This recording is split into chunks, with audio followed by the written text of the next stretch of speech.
Welcome to rising star tarot. இன்றைக்கான readings பார்க்கலாங்களா?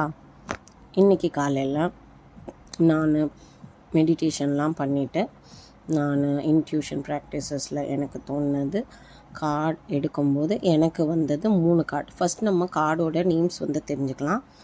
9 of wands, king of pentacles, 2 of cups வந்திருக்கு. இதை நான் passed, present, ஃப்யூச்சரில் தான் ப்ரெடிக்ட் பண்ண போகிறேன், சொல்ல போகிறேன். 9 ஆஃப் வான்ஸ் உங்கள் பாஸ்ட்டில் ப்ரோக்ரெசிவாக இருந்திருக்கு. எல்லாமே சின்ன சின்னதாக. அது என்னென்னா சில அப்டக்கல்ஸுமே இருக்குது. எதுவுமே கவலைப்பட தேவையில்ல. இப்போதைக்கு சோகமாக இருக்கிற மாதிரி ஒரு நிலமை மாதிரி இருக்கலாம். பட் ஃப்யூச்சரில் நிறைய ஹோப் இருக்குது. இப்போயும் சின்ன சின்னதாக ப்ரோக்ரஸ் நிறையா இருக்குது. So keep on doing. கண்டிப்பாக லைஃப் பெட்டராக ஆகும். சில ஸ்ட்ரகிள்ஸ் இருக்கிறது எல்லாமே சின்ன சின்ன ஸ்ட்ரகிள்ஸாக தான் இருக்குது. அதை நீங்கள் அசால்ட்டாக ஓவர் கம் பண்ணிவிட்டு வந்துட்ருக்கீங்க. இப்போது ப்ரெசண்ட்டில் இருக்க கிங் ஆஃப் பென்டக்கிள்ஸ் கார்டு. இதில் பார்த்தீங்கன்னா கிங் ஆஃப் பென்டக்கிள்ஸ்னாலே மணி தான். உங்கள் மணியோட சிச்சுவேஷன் ப்ரெசண்ட்டில் என்னென்னா நல்ல ஒரு நிலைமைக்கு கண்டிப்பாக மாறும். உங்களோட எஃபர்ட்ஸை மட்டும் போட்டுக்கிட்டே இருங்க. ரிசல்ட்ஸை நம்பிட்டு பண்ணாதீங்க. உங்கள் டியூட்டியை மட்டும் பண்ணுங்கள். உங்கள் எஃபர்ட்ஸை மட்டும் போடுங்க. ஆட்டோமேட்டிக்காக உங்கள் எஃபர்ட்ஸுக்கான ரிசல்ட்டு தானாக வரும். எதை நினச்சும் நீங்கள் பயப்படாதீங்க.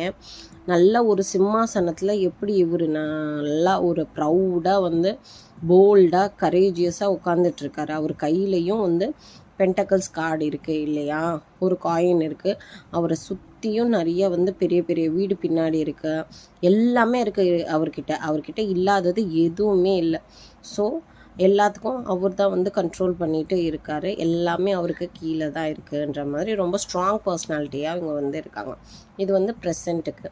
அப்புறம் ஃப்யூச்சருக்கு பார்த்தீங்கன்னா 2 ஆஃப் கப்ஸ். 2 ஆஃப் கப்ஸில் ஃப்யூச்சரில் நீங்கள் டெய்லி செய்கிறத செஞ்சிட்டே இருங்க. நீங்கள் ரைட் பாத்தில் போயிட்டுருக்கீங்க.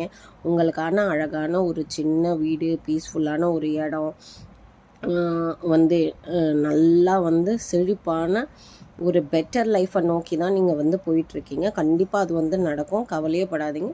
பட் ஸ்லோ அண்ட் ஸ்டடியாக அது கண்டிப்பாக நடக்கும். அப்புறம் செலிப்ரேஷன்ஸுமே இருக்குது. ஒருத்தவங்க இன்னொருத்தவங்க கிட்ட கொடுக்குறாங்க பாருங்கள் அந்த கப் எல்லாமே. 2 பேருமே ஒரு எக்ஸ்சேஞ்ச் பண்ணுற மாதிரி இருக்குது இல்லையா? ஸோ அந்த எனர்ஜி வைப் ரொம்ப ஸ்ட்ராங்காக பவர்ஃபுல்லாக இருக்குது. அது கண்டிப்பாக சஸ்டெயின் ஆகும். அதை பற்றி எந்த கவலையும் இல்லை. அவங்க போட்டிருக்க ட்ரெஸ் எல்லாமே ரொம்ப ரிச்சாக ஹைஃபையாக தான் இருக்குது. ஸோ அது மாதிரி தான் உங்கள் நிலமையும் ஃப்யூச்சரில் மாறும். Plus on top of it உங்கள் ஹெல்த்து ரொம்ப சூப்பராக ப்ரோக்ரெசிவாக போயிட்டே இருக்கும். நீங்கள் டெய்லி பண்ணுற ஸ்மால் எக்ஸசைஸ், அஃபர்மேஷன்ஸ், அப்புறம் morning ritual, afternoon ritual, evening ritual, உங்களோட செல்ஃப் கேர், அப்புறம் பாசிட்டிவாக நீங்கள் உங்களுக்குள்ளார செல்ஃப் டாக் பண்ணுறது, அப்புறம் உங்களை சுற்றி இருக்கிறவங்கள பார்த்துக்கிறது, சின்ன சின்ன விஷயம் உங்களுக்கு பிடிச்சதை செய்கிறது, இது எல்லாமே கண்டிப்பாக செஞ்சிட்டே இருங்க. அண்ட் அங்கே உங்கள் ஹெல்த்துக்கு மேலே அந்த சிம்பிளுக்கு மேலே ஒரு பறவை ஏஞ்சல் மாதிரி இருக்குது. ப்ளஸ் நல்ல spiritual guidance and positive energy உங்களை சூழ்ந்து இருக்கும். எந்த பிரச்சனையும் இல்லை. எல்லாமே தாராளமாக ப்ரோக்ரெசிவாக இருக்கும். ஃப்யூச்சரில் ப்ரெசண்ட் அண்ட் ஃப்யூச்சர் ரொம்பவே சூப்பராக இருக்குது. பாஸ்ட்டில் எல்லாமே நடந்திருக்கு. நிறைய ஹார்ட்ஷிப்ஸ் ஃபேஸ் பண்ணி, சேலஞ்சஸ் ஃபேஸ் பண்ணி தான் நீங்கள் வந்திருக்கீங்க. But still it is a very progressive reading. கண்டிப்பாக நல்லது நடக்கும். எதுவாக இருந்தாலும் கவலைப்படாதீங்க. மனசை தைரியமாக வச்சுக்கோங்க. நம்ம நெக்ஸ்ட் ரீடிங்கில் பார்க்கலாங்களா? Bye bye. Have a very nice day. Take care. Stay blessed. Om.